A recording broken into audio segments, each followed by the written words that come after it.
ako ng before 10, then magpe-prepare ako ng mga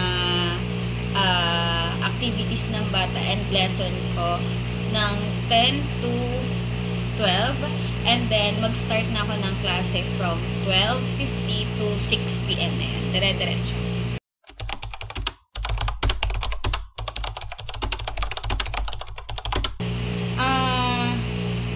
Yung masaya yung bata sa subject ko, sa MAPE, and then nag-e-enjoy yung bata, natututo sa kung ano yung tinuturo ko.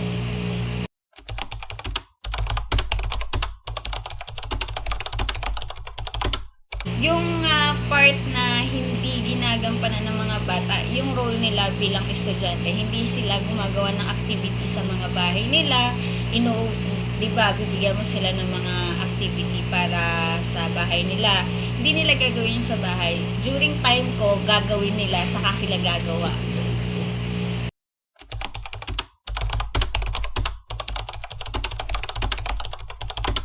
Yung pagiging flexible. Kasi di ba, yung major natin is DPED. PE lang yung pinaka-major natin. And then, yung tinuturo natin dito kasi sa real situation natin is MAPE.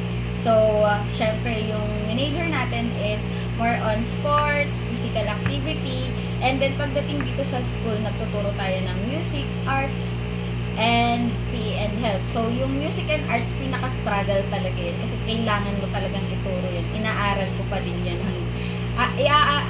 Aaralin ko yun, then saka ko siya ituturo.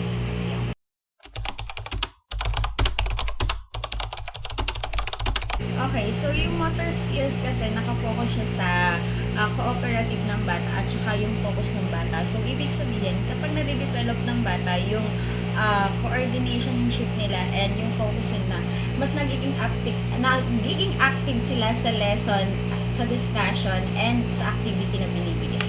Okay.